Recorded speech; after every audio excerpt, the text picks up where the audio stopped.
Hello friends, आप लोगों का फिर से एक बार पुनः स्वागत है हमारे यूट्यूब चैनल शिक्षा नगर। तो फ्रेंड्स, हमने दो पार्ट ट्रिग्नोमेट्री के पढ़ लिए थे हमने कल मतलब कुछ क्वेश्चंस किए थे। तो हम आज उन क्वेश्चन पर फिर से प्रैक्टिस करेंगे।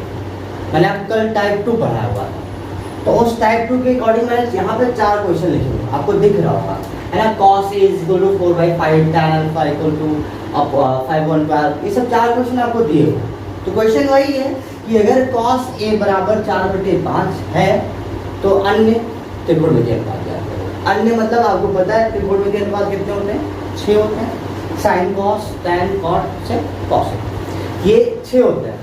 तो आपसे क्वेश्चन ये करेगा, जैसे हमने अगले वीडियो में पढ़ा हुआ था कि अगर cos A = 4/5 या फिर tan alpha = 5/12 तो बाकी और त्रिकोणमितीय अनुपात ज्ञात करो। तो आज हम इसी से रिलेटेड ये 4 क्वेश्चन करेंगे, इस पर प्रैक्टिस करेंगे कैसे क्वेश्चन बन सकता है। तो कल मैंने शायद sin थीटा = 3/5 पर क्वेश्चन लगाया है और इसके बाद पाइथागोरस थ्योरम का प्रयोग करके बाकी और 5 निकाला था।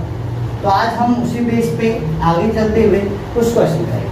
तो सबसे पहले मैं क्वेश्चन की बात कर लूँ। क्वेश्चन नंबर फर्स्ट की क्या है, अगर cos A = 4/5 तो बाकी और 5 बताओ।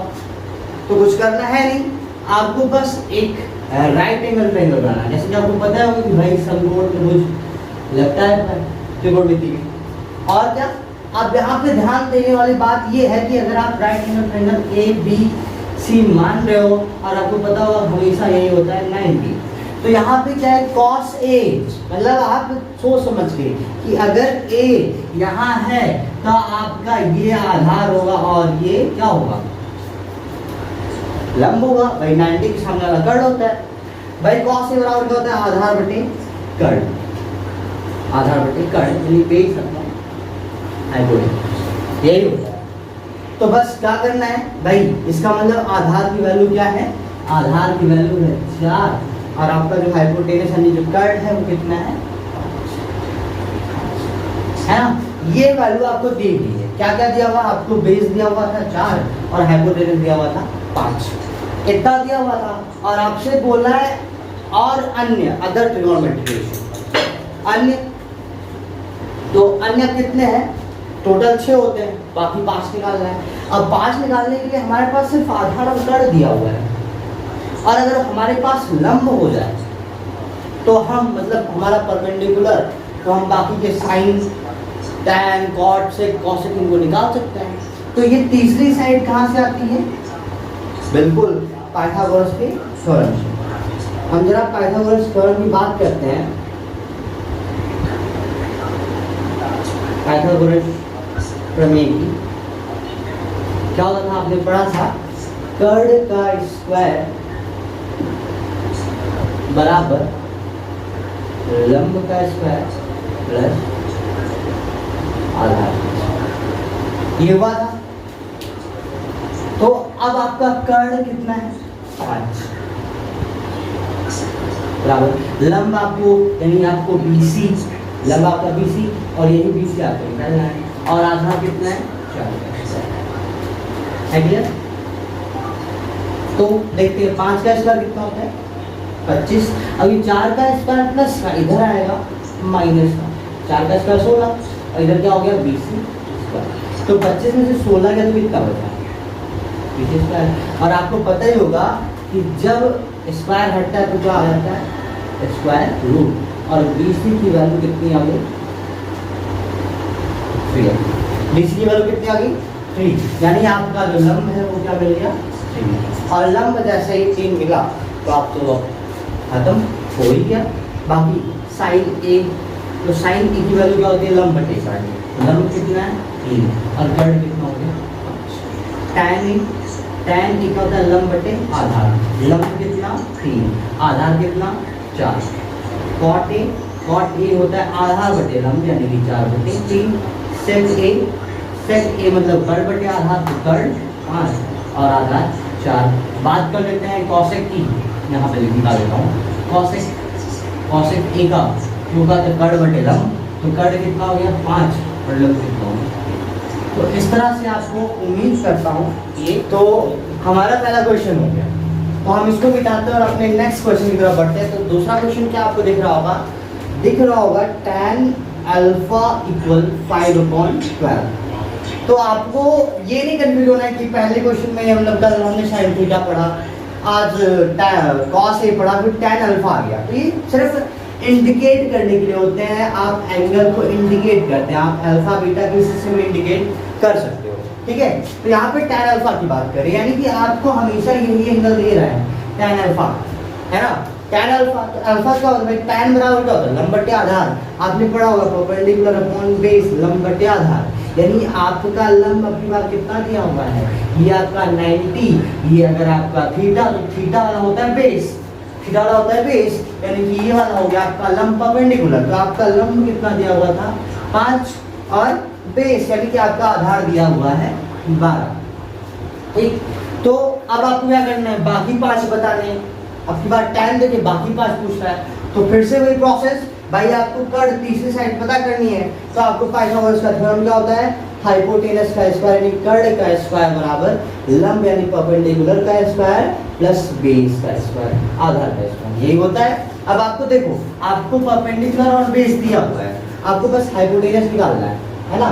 तो परपेंडिकुलर कितना है 5 का स्क्वायर और बेस कितना है 12 का स्क्वायर। तो आपको पता ही होगा कि 5 का स्क्वायर कितना होता है 25 और 12 का 144 144, और जब आप ऐड करोगे तो कितना हो जाएगा 169, और जब भी स्क्वायर हटता है तो क्या जाता है उधर रूट जाता है, और अंडर 169 वो कितना जाता है 13, यानी आपका जो कर्ण है वो कितना मिल गया 13 मिल गया। तो इस हिसाब से आप फिर से आप अपने 5 निकाल सकते हो क्या, कि साइन अल्फा, अब यहाँ पे अल्फा से अल्फा लेना पड़ेगा। साइन अल्फा क्या होता है परपेंडिकुलर अपॉन हाइपोटेनस लंब बटा कर्ण, तो 5 बटे कर्ण कितना हो गया 13, कॉस अल्फा आधार बटे कर्ण यानी बेस अपॉन हाइपोटेनस, तो बेस अपॉन हाइपोटेनस यानी कि 12 बटे 13। आपका tan तो दिया ही हुआ है आपको कॉट अल्फा क्या होता है आधार बटे लंब, तो आधार कितना है 12 और लंब कितना होगा 5। बात करते हैं सेक अल्फा की, तो सेक अल्फा क्या होता है भाई कर्ण बटे आधार, कर्ण कितना 13 और आधार कितना 12। बात कर लेते हैं कॉसेक अल्फा की, तो कॉसेक अल्फा यानी कि कर्ण बटे लंब हाइपोटेनस अपॉन परपेंडिकुलर, तो हाइपोटेनस हो गया 13 और परपेंडिकुलर हो गया अपन। तो हमने दूसरा क्वेश्चन भी कर लिया tan अल्फा। अब आगे बढ़ते हैं अपने तीसरे क्वेश्चन की तरफ, कॉसेक थीटा इक्वल टू √10 दिया हुआ। ये थोड़ा इंटरेस्टिंग क्वेश्चन लग रहा है आसान ये भी, जैसे बाकी सबको लगा है वैसे ये भी है। तो हम तीसरे क्वेश्चन की तरफ बढ़ते हैं। तीसरा क्वेश्चन क्या लिखा हुआ था मैं लिख देता हूँ फिर से, क्या था कॉसेक थीटा इक्वल टू √10, और ये दिख रहा हमसे कह रहा है बाकी 5 बताओ। तो अच्छा रूट देखकर हम लोग डर जाते हैं ना, बहुत आसान होता है, कुछ नहीं है। अच्छा अब बात यह है कि यहाँ पे हमने राइट एंगल ट्रायंगल बनाया, चलो बना लेते हैं। मान लो ये हमारा 90 हो गया, ठीक है, और ये हमारा थीटा है। तो कॉसेक थीटा बराबर हमने क्या पढ़ा हुआ है कर्ण बटा लंब पढ़ा हुआ है ना, यानी कि हाइपोटेनस अपॉन परपेंडिकुलर ये पढ़ा हुआ है। तो अब कर्ण की वैल्यू तो दे रखी है, कर्ण कितना है, कर्ण मिल गया √10, पर हमारा लंब क्या है, तो लंब आपको पता ही होगा परपेंडिकुलर की जब किसी के अपॉन में कुछ नहीं होता तो वहां पे वन माना जाता है। तो यहाँ पे हमारा लंब क्या मिल गया, ये मिल गया 1। तो हमारे पास कर्ण और लंब दिया हुआ है, अगर हम आधार निकाल लें तो बाकी हमारे लग जाएंगे 5। तो आधार कहाँ से आएगा, पाइथागोरस थ्योरम से, है ना, पाइथागोरस थ्योरम। ये तो आपने पढ़ी होगी, बिल्कुल पढ़ा है हमने। क्या, कर्ण का स्क्वायर यानी जिसे आप लोग क्या बोलते हो हाइपोटेनस बराबर लंब का स्क्वायर प्लस आधार का स्क्वायर, यही होता है पाइथागोरस की प्रमेय। तो बस यहाँ पे वैल्यू रखते हैं। अब कर्ण कितना है √10 का स्क्वायर, लंब कितना है 1 का स्क्वायर, और आपका आधार आपको निकालना है।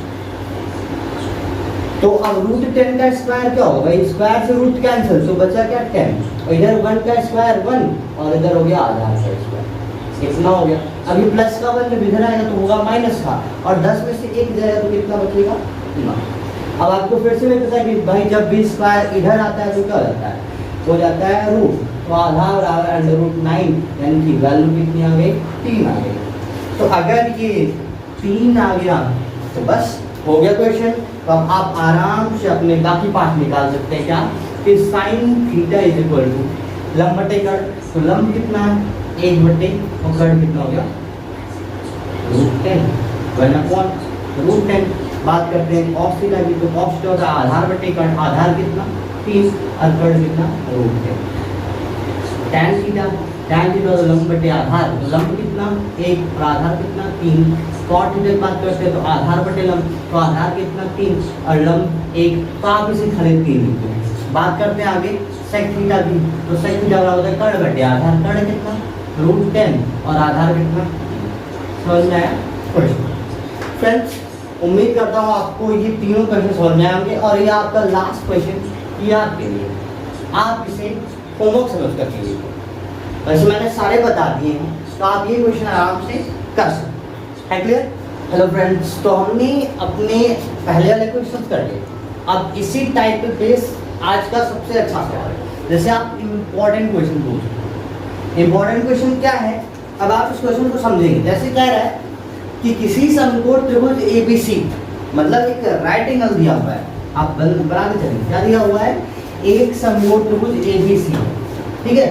समकोण त्रिभुज ABC है जिसमें कोण B क्या है 90 अंश है, यानी आपको दिया हुआ है कि जो आपका 90 डिग्री वाला है वो क्या है आपका वो है B, तो ये आपका ABC कह रहा है कि अगर एक समकोण त्रिभुज ABC जिसमें कोण B क्या है 90 अंश है और क्या दिया हुआ है और AB बराबर 24 सेंटीमीटर, तो आपका AB हो गया 24 सेंटीमीटर और BC बराबर 7 सेंटीमीटर, BC कितना दिया हुआ है 7 सेंटीमीटर। तो कह रहा है मान याद करो, वैल्यू फाइंड आउट करना हमें किसका, साइन A का कॉस A का, और दूसरे में साइन C का और कॉस C का। ये थोड़ा बदला हुआ आपको नजर आ रहा है ना, यानी क्या अब इस क्वेश्चन को हम करते हैं कैसे करना है। तो हम सबसे पहले इसकी पहला क्वेश्चन करते हैं साइन A और कॉस A की वैल्यू निकालते हैं। ये कॉमा है, ध्यान दीजिएगा, अलग अलग वैल्यू फाइंड आउट करने की। तो फिर से वही चीज कि हमें यहाँ पे लंब और आधार दिया हुआ है जबकि 90 के सामने वाला कर्व नहीं दिया हुआ है। तो हम क्या करते हैं, इस हाइपोटेनस को हम निकालते भी पाइथागोरस के थ्योरम से। अब पाइथागोरस के प्रमेय क्या है पता ही होगा, क्या, कर्ड का स्क्वायर बराबर लंब का स्क्वायर प्लस आधार का स्क्वायर, ये होता है। रखते हैं वैल्यू कितना है, आपको कर्ड निकालना है, कर्ड का स्क्वायर, कर्ड को मैं इंग्लिश में h लिख दे रहा हूँ हाइपोटेनस, और लंब कितना है आपका 7 का स्क्वायर और प्लस आधार कितना है 24 का स्क्वायर। तो क्या हो गया, 7 का स्क्वायर होगा 49 49 और 24 का होता है 576। ठीक, तो जब हम इसे ऐड करेंगे, जब ऐड करेंगे तो कितना ऐड करने का आएगा 625। और आपको पता ही हो कि जब ये स्क्वायर हटेगा तो उधर लगेगा अंडर रूट 625, और 625 जब भी स्क्वायर रूट से बाहर आता है तो उसकी वैल्यू क्या होती है 25, यानी आपका कर्ड कितना है, आपका कर्ड है 25। हमें मिल गया। तो अब हम आराम से क्या करते हैं, क्वेश्चन कर लेते हैं। तो आपसे पूछा है साइन ए, तो साइन ए बताना है। अच्छा, अब बहुत लोग सोच रहे हैं कि साइन ए और साइन सी में फर्क क्या है।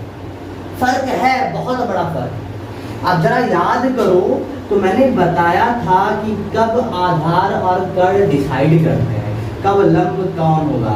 तो मैंने साफ साफ बताया था कि 90 अंश के सामने वाला होता है आपका हाइपोटेनस कर्ड होता है, और आधार और लंब के लिए मैंने बताया था कि जिस भुजा पर थीटा बना हो वो आधार होता है। तो जिस भुजा पर थीटा बना हो वो होता है आधार, और जब ये आधार है तो जाहिर सी बात है फिर ये क्या होगा, लंब होगा। मैंने ये बताया था। पर अगर ध्यान दो कि मैं थीटा यहाँ लगा दूँ तो फिर से वही क्वेश्चन, अब आधार बन गया ये साइड, ये बन गया हमारा आधार। तो यही कॉन्सेप्ट लगेगा इस क्वेश्चन में। क्या कॉन्सेप्ट लगेगा, जरा ध्यान से देखना। अभी तो बात कर रहा है साइन ए, साइन ए यानी कि अभी इस एंगल के लिए बात कर रहा है, तो हमारा आधार कौन रहेगा, यही रहेगा, और लंब रहेगा ये, यानी कि ये हमारा क्या है, अभी बेस है और ये हमारा है परपेंडिकुलर, है ना, ये दिया हुआ है। अगर हम एंगल ए के यहाँ पे देखें, एंगल ए, कोण ए को देखें, तो कोण ए बना है इस पे, मतलब आप कह सकते हो कि थीटा बन रहा है इस पे, तो आधार ही होगा आपका ए बी, आपका ए बी क्या हो गया, आपका आधार हो गया। तो अब इस पे करते हैं, तो साइन ए बराबर होता है लंब टेकड़ यानी कि परपेंडिकुलर अपॉन हाइपोटेनस। तो आपका लंब कितना है 7 है और कर्ण आपका कितना है 25 है। बात कर लेते हैं cos A की। ये पहला क्वेश्चन लगा रहा हूँ sin A और cos A।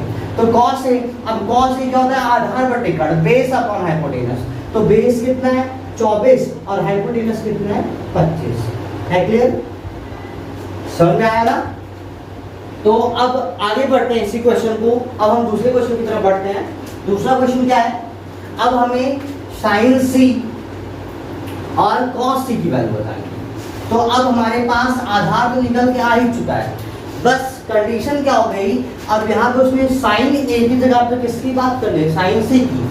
और sin C यानी कि आपको अब इस एंगल को देखना है, यानी कि आपका एंगल अब यहाँ बन रहा है। तो एंगल जब यहाँ अब अगर आप इस एंगल की बात करो तो ये एंगल बन रहा है BC पर। तो अब इस क्वेश्चन के लिए आपका आधार हो जाएगा, आपका बेस हो जाएगा BC, और BC जब आधार ये हो गया तो फिर आपका लंब हो जाएगा AB। ये आपका परपेंडिकुलर। कर्ण कभी नहीं बदलता, बदलेगा तो सिर्फ लंब और आधार ही बदलता है। क्यों, थीटा बदलने पर भाई जिस पे थीटा बनता है वही आधार होता है। तो सेम काम यहाँ पे हो गया। अब C की बात करें तो एंगल C किस पे बन रहा है BC पे, तो अब ये BC आपका बेस आपका आधार हो जाएगा। तो अब इस क्वेश्चन को उठाते हैं। तो sin C हमारे पास सब कुछ है। sin C के अकॉर्डिंग तो भाई लंब टेकड़ परपेंडिकुलर अपॉन हाइपोटेनस होता है। तो अब लंब कौन हो जाएगा, तो अब ये तो लंब है नहीं, तो आधार बन गया, तो लंब कौन हो गया 24 और कर्ण तो वही रहेगा आपका 25। ऐसे बात कर ले अगर हम cos C की, तो cos C होता है आधार बटे कर्ण बेस अपॉन हाइपोटेनस। तो बेस क्या है, अब बेस है आपका ये 7 और कर्ण हो जाएगा आपका 25। समझ में आया। तो इस तरह से हमने अपने टाइप 2 पे ये सारे क्वेश्चंस किए। आप लोग भी अब इस पे प्रैक्टिस करिएगा। बाकी इस वीडियो का भी यहीं पे समाप्त करते हैं और मिलते हैं अगले वीडियो में। जय हिंद।